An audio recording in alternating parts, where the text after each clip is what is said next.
Some cars are comfy on the inside but don't have power on the outside. And some cars have the horsepower but none of the comfort. I used to think there weren't any cars that were the total package. But that all changed when I got my Honda SUV. It's rugged and sophisticated, and right now, Honda has deals on the entire Honda SUV lineup. CR-V, HR-V, Pilot, Passport, you name it. So if you're looking for a car that's the total package, the only place you'll find it is at your local Honda dealer.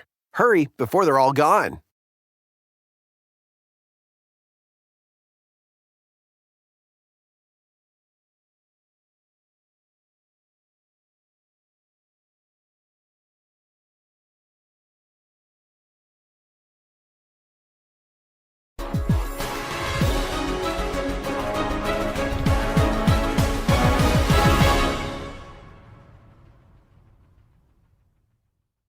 Are you ready for football season? Yes, you heard right.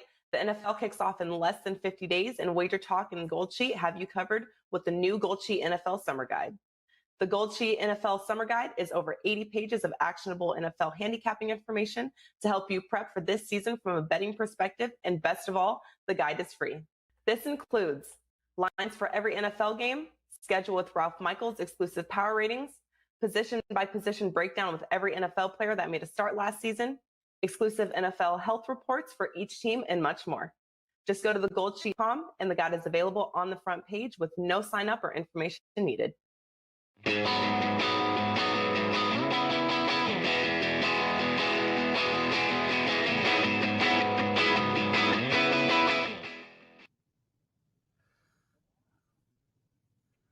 Welcome, everybody, to Thursday, June 24th, Wager Talk Today. Teddy covers Lawrence, Presman, and Teddy. We've got another jam-packed show. Dave Koken joining us right off the top. Red Sox, Rays, Braves, and Reds, and, of course, some hockey, Teddy. Vegas Golden Knights game tonight. After that, Drew Martin. We love having Drew on. More baseball, Washington, Miami. Another take at the Boston-Tampa Bay game, and Joe Madden joining us at the end of the show, and she's going to talk Vegas, Montreal, and Houston and the Tigers. Teddy, one of our listeners, Hayden, pointed out both our likes, both our thumbs down happened before the show begun. That explains a lot. What did you learn in the wonderful world of sports betting last night? I learned that I don't worry too much about the thumbs down before the show starts. Clearly, our competition is worried about us. But certainly when you talk about what bettors learned last night, the mainstream media can be years behind. I mean, last night, you can say Trae Young became a superstar at the NBA level. You know, Trae Young's been a superstar. Trae Young was a superstar at Oklahoma, okay? And when you have a guy like this, all right, the coach for the Sooners at the time, Lon Kruger, is not a coach who loves to give freshmen a ton of playing time. And Trae Young was the leader of that Oklahoma team as a freshman. And then he went to the NBA. So right off the bat, Trae Young's really good, okay? Yeah. On draft night, he gets traded for Luka. Okay, Luka, the most exciting player in the NBA, all this, Trae Young got traded for him, even money. Draft night, not a scrub. All right, the Hawks were sub 500 team, really disappointing over the first half of the campaign. Trae Young led that team to a complete turnaround down the stretch over the second half when the Hawks got good and made a bunch of money for anyone who was paying attention. Then you have the Knicks series. Trae Young game 1 against the Knicks series. Leads the team to victory on the road in the game. Also, the closeout game in that series, game 5 on the road. Same thing happened in the Sixers series. Trae Young leads the team to victory in game 1 on the road.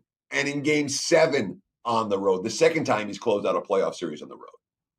And the guys who don't watch basketball are just learning about him now. All that sharp money on Milwaukee last night, because historically, teams like the Hawks don't do well in game 1s on the road against teams like the Bucks.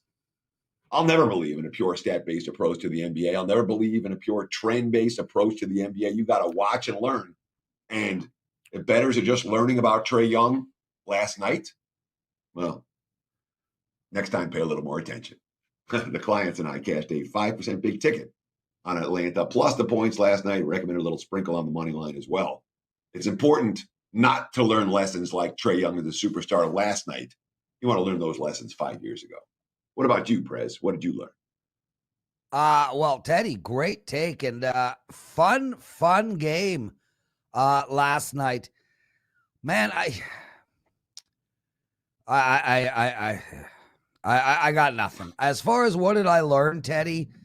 I learned that not watching sports last night was cathartic, delicious, wonderful, and refreshing. So there you go. It was amazing. I had one baseball play last night. Houston -1.5. 3 days in a row, I went with Houston -1.5 against Baltimore. Learned that little trick from my boy Teddy, and all 3 times they covered. I had a beautiful dinner on a patio. My golf yesterday, dude, best I've ever golfed in my life. I know this is terrible. I shot a 95. I had a foot wedge and I had a mulligan. But I have a foot wedge and a mulligan every time I play golf. So my consistent score is all the. I'm telling you legit. I had 1 foot wedge and 1 mulligan. I took all my penalty strokes. I believe. I'm just saying that you're saying normally you have one. You in a normal round you would have 1 of those. And again, I'll take the over. Well, normally I allow myself a mulligan per 9, but I shot a 95. I was extremely happy with it.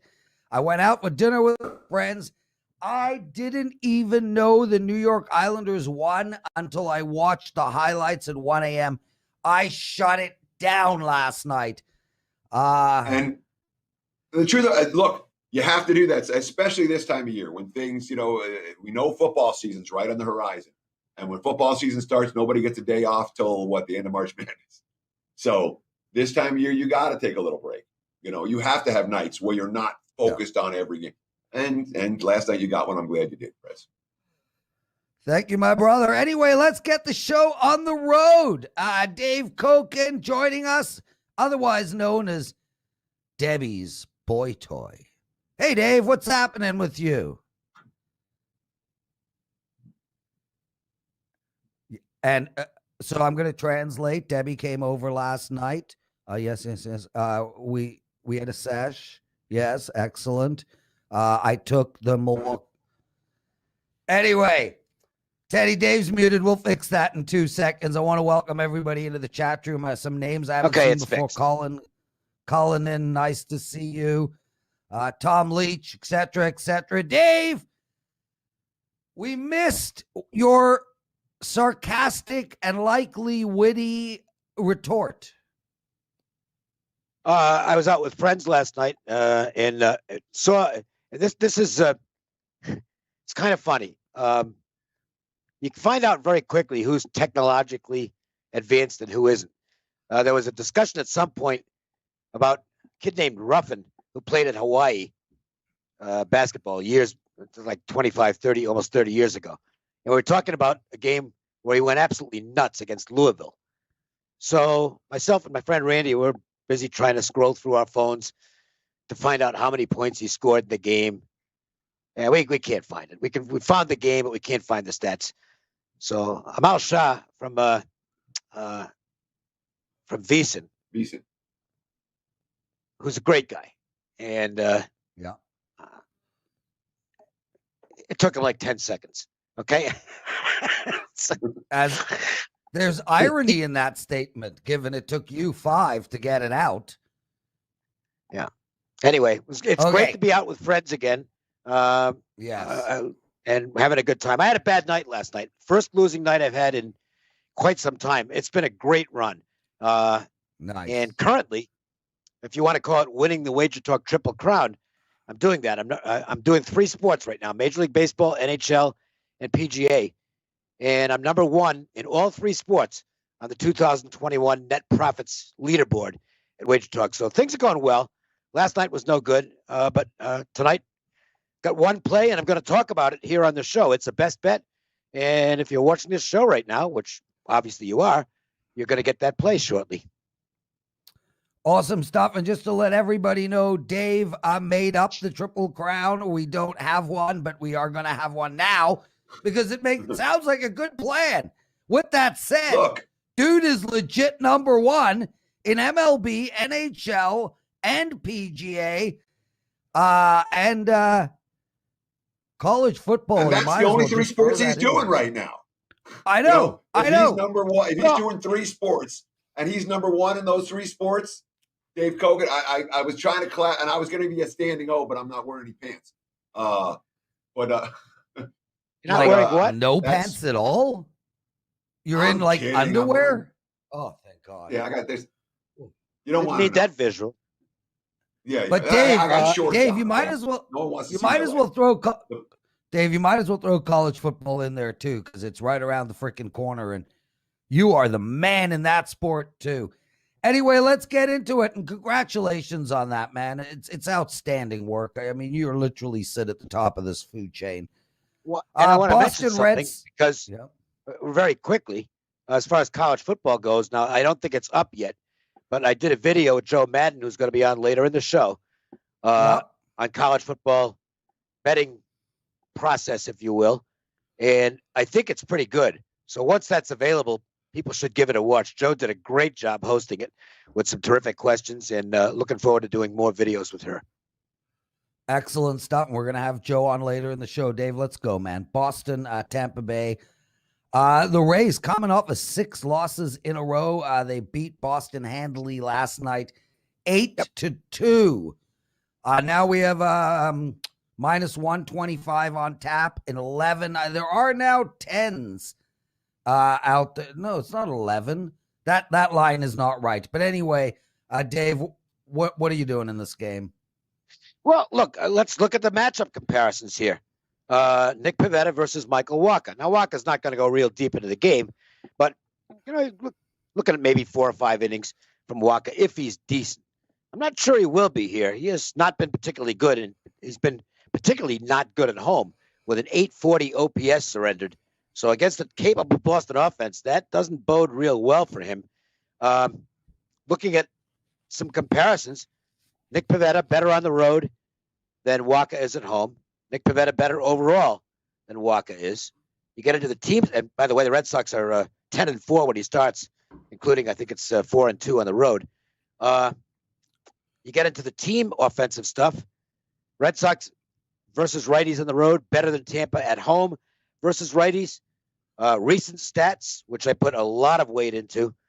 You know, you can do full season stuff, but I'll give you a little insight into how I do things. I don't care that much about the full season numbers already. We've already gone past that. I care more about the last 30 days, the last 14 days, the last 7 days. Baseball is a recency form sport. If you're doing that with the Astros right now, by the way, you're cashing like every ticket you wager on. Anyway, The Red Sox have the better offensive numbers on the past 14 days, on the past 7 days, the past 30 days, and in the past, and really for the season as well. So to me, first 5 innings here at basically a pick 'em, I think that's a really good value play on the Red Sox. That's my only bet today. I didn't bet anything else. A couple of games that I had leans on, but just didn't play them. And so there you go. You just got my best bet for tonight. If you want to buy it because you like me, go ahead, but you just got it for nothing. It's Red Sox first 5 innings. So I want to ask you this, because Tampa went through a really ugly road trip. They won the opener at Chicago against the White Sox. They didn't win another game for the rest of the trip, and then came home and lost in the opener against the Red Sox. And then yesterday they snapped that skid with an offensive outburst with a good game overall. Is that maybe a buy sign on the Rays here after those 7 straight losses? Or is this simply a first 5 matchup where we're fading Wacha, who has no little business as an MLB starter these days? And that's the crux of the handicap for this one. Well, that's really the problem for Tampa is with Tyler Glasnow removed from the rotation. Kevin Cash is going to have to be super creative. And we've already seen this. He opened with Kittredge, who didn't even last the first inning the other night against the Red Sox. Got him out of there quickly because he got in trouble. And Yarbrough came in. Cash is going to have to work all kinds of magic. I know Wander Franco's been called up, best prospect in baseball. That'll help. But the Rays they played a little over their heads early, and they've come back to earth. No, I don't. One game win, one win is not a buy sign to me. I think the Red Sox are the better team right now, and they certainly in this matchup. Now, they might get beat 18-2 tonight because anything can happen from one game to the next, one day to the next. But on paper, Red Sox should be the favorite in this game, and they're not in the first 5 innings. That's where, and every day this gets validated more and more. Don't play full games. Why bother? I mean, look at yesterday's Angels-Giants game. It's a 2-2 game. Yeah, they end up going way over the total. The bullpens are just too volatile. The Washington-Philadelphia game yesterday, it's insane. Both bullpens were awful. I'm sticking with almost all first 5 wagers, and I'm pretty happy with that philosophy. Dave Koch and everyone. Dave, Cincinnati played Braves. Cincinnati, they also lost 5 games in a row, then played Minnesota and whooped them 10-7. Where are you going in this one? Well, I should have changed the game because I don't know what to do with this. I don't know who Atlanta's pitching. Unless there's been an announcement in the last 5 minutes or so. They still have no starter listed tonight. But I'll suggest I've seen this. Newcomb. Oh, is it Newcomb? Is it's not. I haven't seen it official. I've seen that at some places, not others. Newcomb could be the opener. I mean, he hasn't thrown more than an inning in the 2/3 all year. I think he threw 30 pitches once back in April.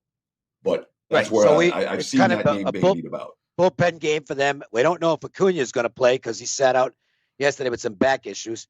And the Braves aren't hitting much. Otherwise, I'd like the over in this game. I've watched Santillan. I don't know. He's one of the new guys the Reds called up.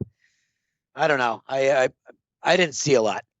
I think he might be more of a bullpen guy than a starting pitcher as time goes on. I'm not real high on him. So the Braves might be able to do some damage. Reds they've hit the hell out of the baseball at home. So I guess you could make maybe a case for the over. I'm glad I had a lot to say in the Red Sox-Rays game because I got nothing to say in this game. Well, that's okay because we've got the big one, at least in my world, hockey, baby. Vegas playing the Canadiens tonight. My God, hats off to the Montreal Canadiens. Win or lose, this has been an impressive run by this team. Mark Stone losing his shit last game. Pietrangelo not happy. Leonard has been announced the starting goalie, which blows my mind. Honestly, blows my mind. Why? Because Fleury is the Vezina goaltender. He was the best goalie, top 2 or 3 goalie in the league all year. Played incredible in the playoffs. None of the goals last game was his fault. The team can't score. I'm living and dying with Fleury. But hey, there's a reason I'm hosting a show where all we do is talk sports, and a coach is coaching and getting paid to make these decisions. Dave, what are you doing in this game? Well, I actually disagreed with DeBoer in the last game. I had to come back with Leonard. He knows more than I do. And Fleury was okay. But Fleury has not been okay recently in the playoffs. His expected goals metric it's just not good. He looks like he's either worn down, and that could be the case, or just not playing at the same level he did in the regular season. Leonard is the reason they're still alive in this series because he was tremendous in Game 4, and that breakaway he stopped in the 3rd period basically allowed the Knights to come back and win that game. They did not play well in that game. They did not play well in the next game. Maybe they'll be better tonight. Now they did look good in the 3rd period of Game 5, so maybe that's something they can build on a little bit.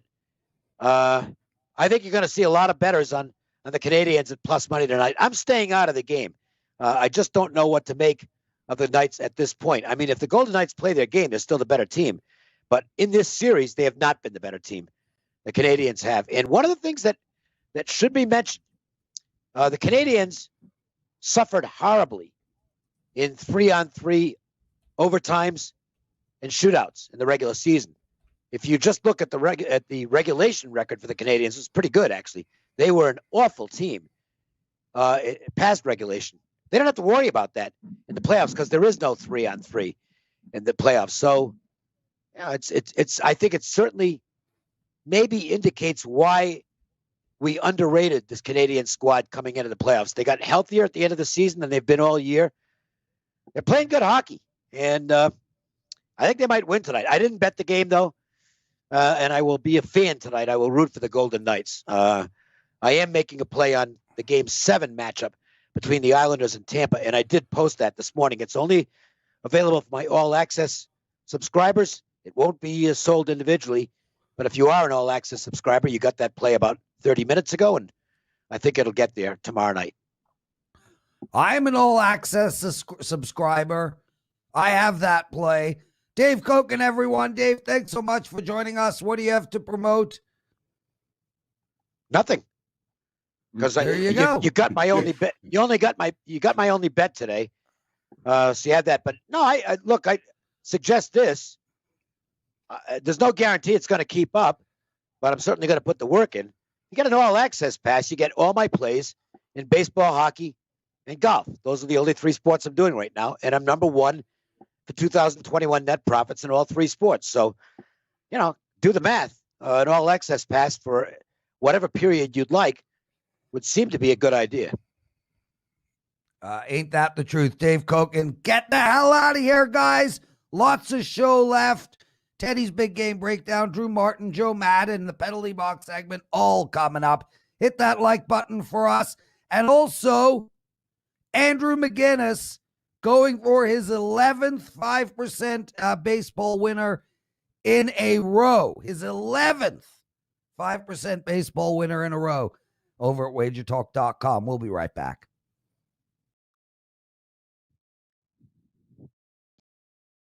Mr. WNBA Hakeem Prophet has started just where he left off 3 weeks into the WNBA season. He's now 8-4 in total plays while hitting 83% in NBA playoff totals, 10-2. Ski's WNBA season is $269, which is now discounted down to $199. Plus, if you purchase this special before Sunday, you will get the rest of his NBA playoff totals for free. To get Hakeem Prophet's WNBA and his NBA totals through the finals, it would cost you $448. But right now, you can lock in all of these plays for just $199.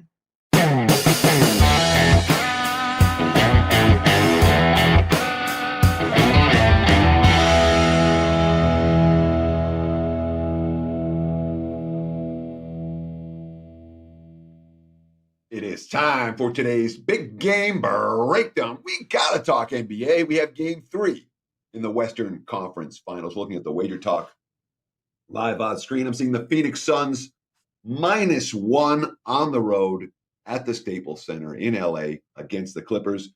Total anywhere from 221 to 222 right now. The sharper books have taken over money over the course of the last few hours. From a side standpoint, I'll be perfectly honest. I have no idea what to do with this game. I really don't. The thought process coming in is, all right, let the Clips go down 0-2, and then you bet them at home. And there appears to be a fair bit of betting attention to that. Clips appear to be a fairly popular public play today. But number one, we have Chris Paul coming back for the one side. Kawhi Leonard, not only is he not coming back today, but it's looking increasingly likely that Kawhi Leonard will not be back anytime soon for the LA Clippers unless they reach the finals or whatever. That's a big concern because it's one thing for the Clips to put together a game or two or even three without their star player, without their best player. When you start talking about a long-term absence in the postseason, the effect of that accumulates. It's not something that, it gets worse and worse without Kawhi. And of course, teams like the Clips, who just had a game one on the road and let it go and let it get away at the end, and Paul George misses free throws, and DeAndre Ayton hits the incredible alley-oop. Teams like the Clips can lay down.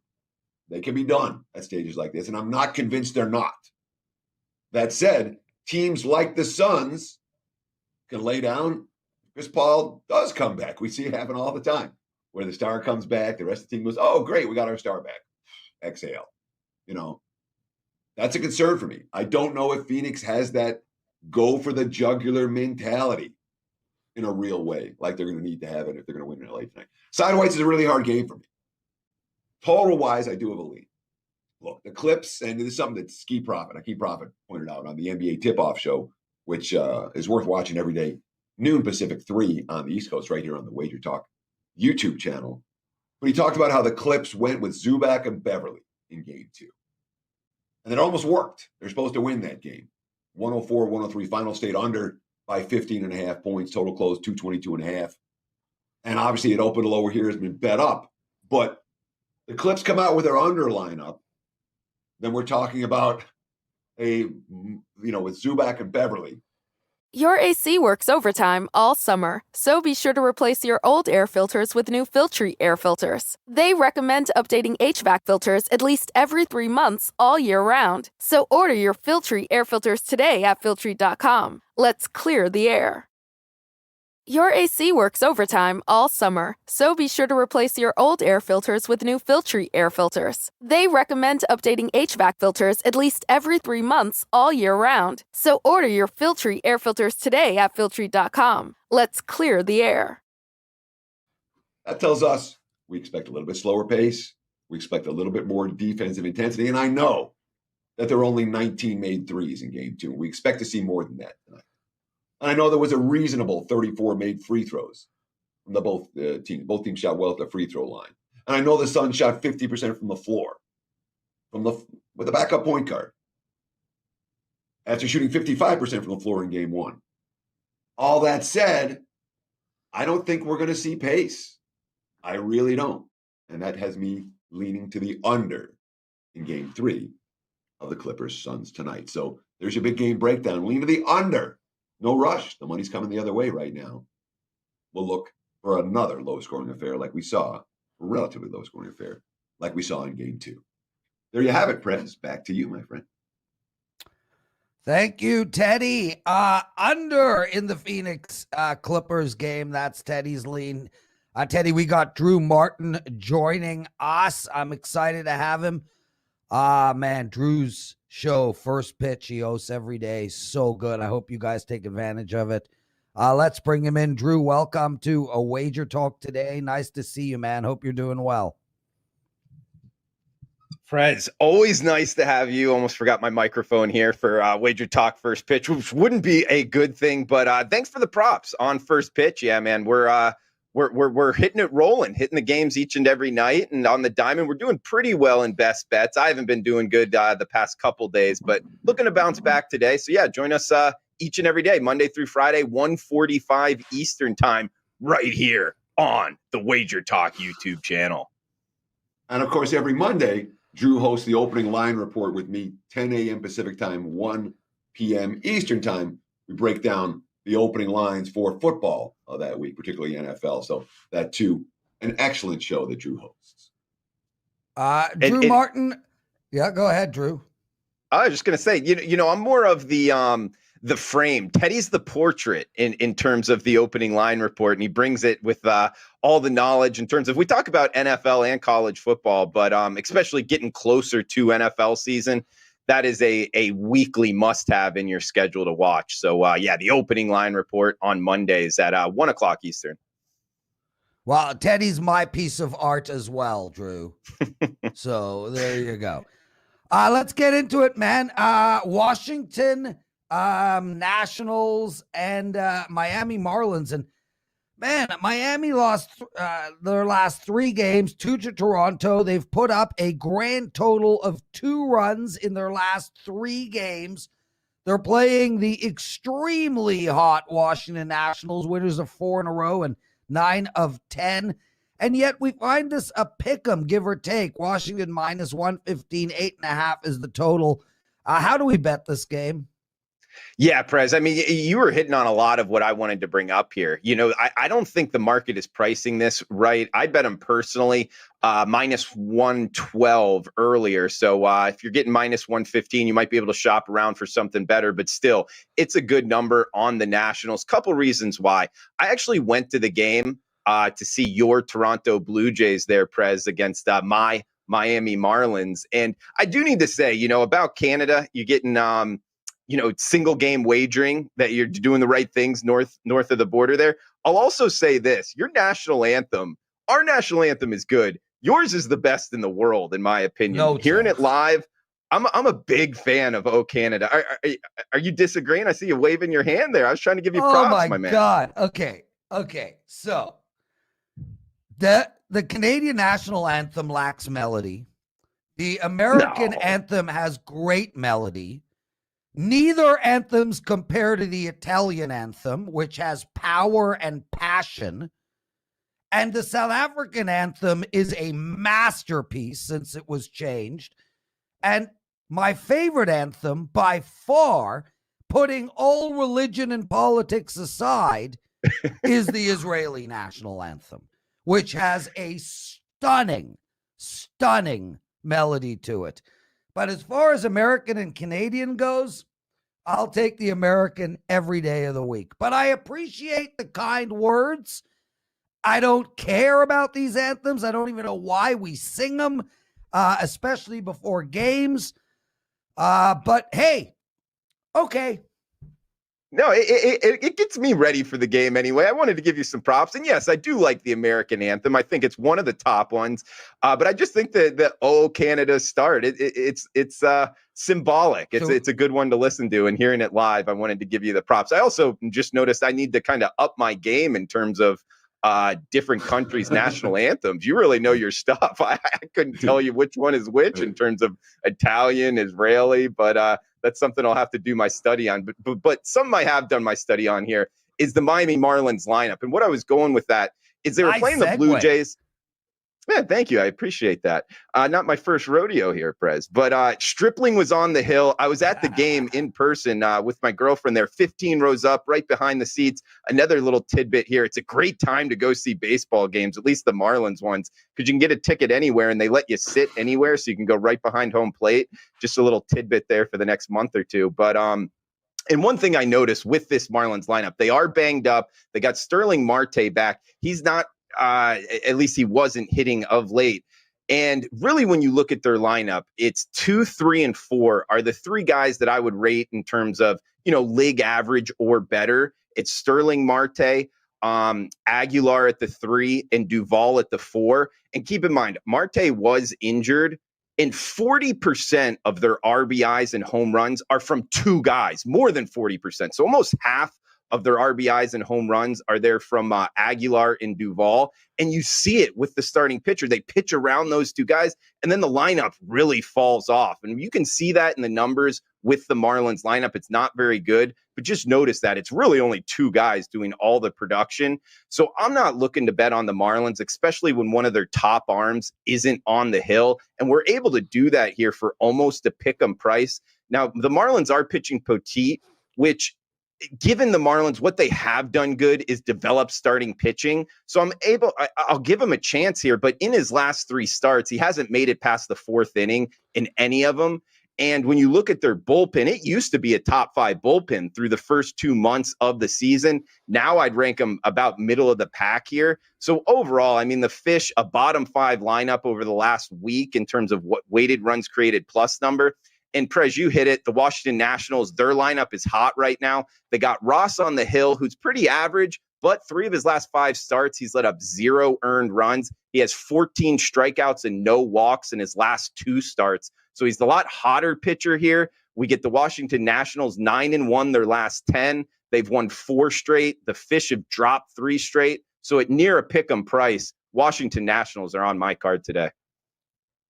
So, I mean, the Nats used up their bullpen pretty good last night. 7 different relievers in that wild 13-12 game against Philadelphia.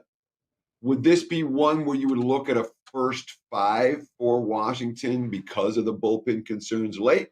Or are you comfortable taking the Nats full game against a Marlins team that has scored 1 run or less 5 times their last 7 games? The only time they didn't score 1 run were the 2 games where Duvall hit 2 home runs in back-to-back games. They scored double digits in both those contests. It is a good point, Teddy. I guess what you're going to have to pay a little bit more to do first 5, and actually only 2 of their arms. Foth, he gets some action, and Rainey pitched back-to-back days.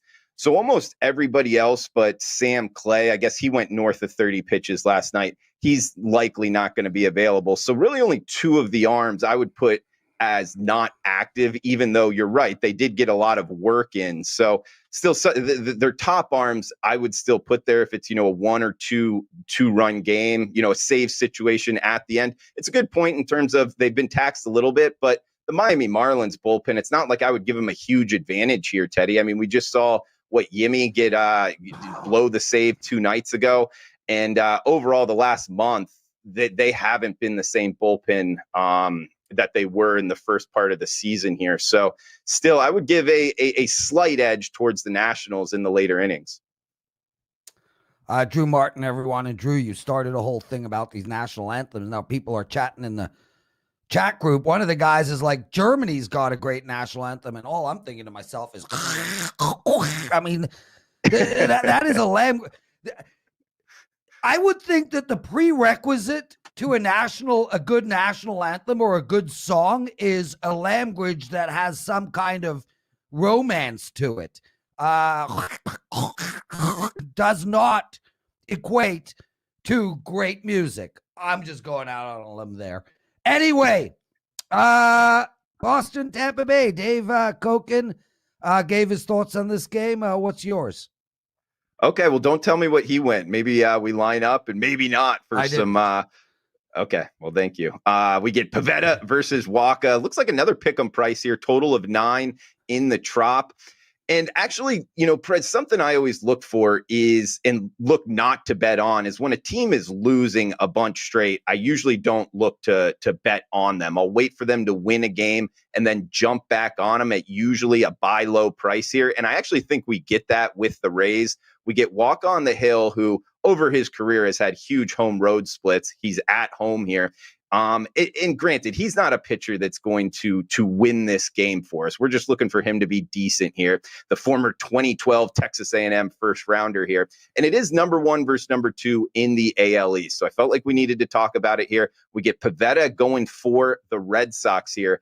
5 innings on opening day against Tampa Bay. 5 innings, gave up 0 earned runs. But now he's on the road.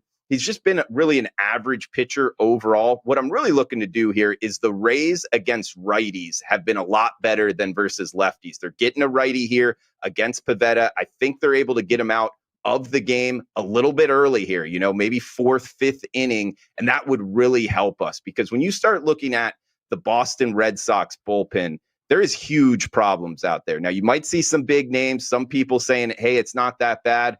I don't know. Looking at this strikeout and walk rate, look at their whip overall, especially in the last month. It is not good. It is not good at all. It's a bottom 10, possibly even bottom 5 bullpen right now. And they're going up against the Tampa Bay Rays. Something that in the betting markets, in my opinion, is underutilized is handicapping the bullpens. And Tampa has a big advantage over Boston. Put them at home as well. They're off of, and look at the losing streak. They lost 7 straight games on the road there against the White Sox. And then they came back home against the Boston Red Sox in their first game. That's a bad spot too. Your first game back after a tough road trip. They lost that game. Then they just won last night, putting up 8 runs, by the way, as well. So I'm looking to buy low here on the Rays, and at just a pick 'em price at home, it's the Rays for me on my card. So Koken liked the other side. And part of his argument for liking the other side of that game was he was saying that Tampa is a team that has overachieved throughout the first half of the campaign. And with the Glasnow injury, that's going to tax that bullpen in a real way. And, they don't have their streak stopper anymore. They don't have anyone that's going to eat up 7, 8 innings like Glasnow was doing, which is going to have long-term effects in the bullpen. And the bullpen's not going to be quite as good moving forward. Would you agree with that assessment? What do you think of Dave's analysis? Overall, possibly. Yeah, I would look for that. I mean, anytime you lose one of your best pitchers, absolutely, especially the game that he's going to be pitching, you got to downgrade him a little bit. But let's be real. If Glasnow was slated to start here, this wouldn't be a pick 'em price. This would be the Rays minus a bunch of juice here. And when you look, I would kind of take that into context, Teddy, and go game by game. That's where bullpen ratings become very important, is not just, rating a bullpen and keeping your ratings for that month, even for that week. You want to be doing it nightly. And when you look at the Rays bullpen, Kittredge went back-to-back nights. Other than him, it's all hands on deck for the Rays bullpen. So going into tonight's action, actually, no, I wouldn't put a lot of emphasis on that injury hurting the Tampa Bay Rays in this game too much, because the bullpen isn't taxed to go against the Red Sox. And in fact, they have a huge advantage in the later innings in this game tonight over the Red Sox. Drew Martin, everyone. Drew, just an outstanding job. Love the way you break down these baseball games. What do you have to promote? Well, we got First Pitch, and actually Dave Koken on the show today with Marco D'Angelo. So we got some heavy hitters on the show. It's one you're going to want to catch on tonight's slate. We break down each and every, or most of the games on tonight's slate, and feel free to jump in the chat box during the show, 1:45 Eastern. Ask any questions. We'll try to answer them there. And First Pitch is rolling along, guys. So trying to find winners for you. We got best bets as well. And Dave and I guess, can go head to head, and you guys can choose the winner in First Pitch in the chat box, guys. So thanks for